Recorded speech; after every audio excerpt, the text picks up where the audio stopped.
Yeah. Now, before we wrap up, Leah, and I tell people how to get in touch with you, Mhm. I want to hear from you. How does a person start over? When they've Ha. hit that rock bottom. I remember a few weeks ago we had on the podcast Rachel Geiger, and we did an episode on idolizing virginity, which I really want people to go listen to. I think it's one of the most important episodes we ever did. And in there, she says this line that just struck me that a woman does not get her value from her virginity. Rather, her sexuality has value because of her. And when a girl thinks my value is in my virginity, and then when that's lost, so has my value been lost. How does a girl or a guy, when they feel like they've hit that rock bottom, they bought all the promises the devil was going to, offer them, the world, the flesh, and the devil, and now they just feel bankrupt. They feel broken. They feel unloved, unwanted, that there's no way out. What would you say to somebody like, how do you just start over and realize that maybe the future doesn't have to look as dark as the past did? Yeah. Oh man, my heart is there. Those are really, this is a really big question. And I think it deserves a lot of sensitivity, and time to unpack for that person to hear it, because this is not, we can't give you some, you know, 3-step program and you're going to be there and it's done. But I will tell you that there is an answer. There is one answer. There is one name that is the answer, and that is Jesus. How do you start over? Jesus. Mercy has a face and a name, and it begins with receiving Jesus in the sacrament of reconciliation. It begins with reconciliation. If that's where you are right now, if you are broken, if you feel like you can't go any lower, like it's impossible, I unfortunately know exactly where you are. I know where you've been. I've been there. I have gripped the ground of the lowest depths of my personal hell.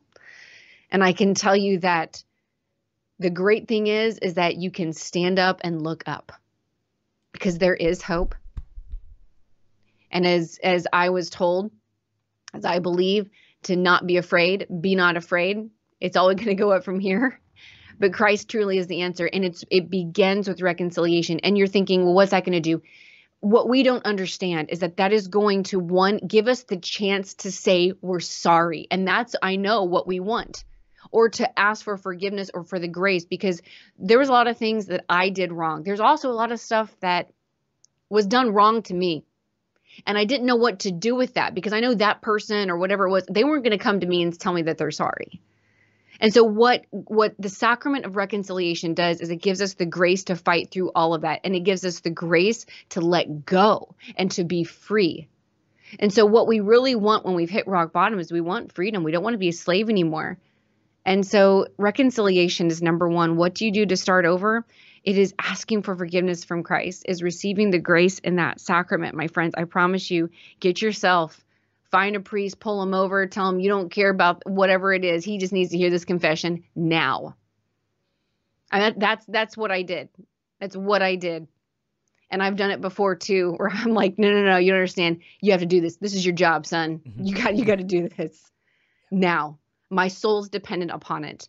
And there's a part of us that you are a player in your life. You are not just an audience member. You are a player. You are the player in your life with Christ. So get up and play this game. Let's play the long game. Let's make it to heaven together. But we have to get up and take ownership over what we're going to do next. You may be at rock bottom because of something you did. You might be at rock bottom because of what's been done to you. And I am sorry for either way. But there's a point in a time that you have to stand up and you have to say, I'm going to do something now. And God gives us that amazing free will to do that. So go seek forgiveness, and then God will take you on his path with you. Because I promise you, we were not called to live in shame. We were not called to live in the past. Your future is brighter than you think. You just can't see it from your vantage point now. Yeah. Yeah. And when you get to confession, the sin that you least want to say is the one that's most important to confess. Because a lot of times we'll go in there and be like, hey, Father, I did this and this and this, and that's good. Yeah, we'll stop there. It's like, well, what about that thing over there? And like some priests like Padre Pio, they'll just say, okay, and here are the 8 sins you omitted that you haven't confessed. most priests can't read your soul, but don't do yourself just the burden of walking out of the confessional still holding on to some of that garbage, because you're not meant to carry that shame. I mean, who is it? Carl Jung said that if his patients went to confession, he'd lose 99% of them, because of just the healing power of those words, like, through the ministry of the church, may God grant you pardon and peace, and I absolve you of all of this. Like, now, okay, it's on the church now. Like, the church said it's gone. Like, I don't have to have those scruples of conscience of like, well, I asked God in private that I'm sorry and for forgiveness. That's why he wanted to give us that sacrament, so we could have the peace and the assurance that it is finished. And so go to confession and just be made new. Now, hey there, I hope you enjoyed that little clip, but if you want to see the whole episode where this came from, just click the link here. And in the meantime, we want to invite you to help us share this message, and there's a couple things you can do real quick. Number one, if you like or comment or share this video, YouTube will actually show it to more people. Also, don't forget to subscribe, hit the notification bell. We release videos every single day, and you'll be notified as soon as those come out. If you want to help us also to spread this message, you can support us at patreon.com/Jason Everett. That helps us to create these videos and show them to the whole world. God bless.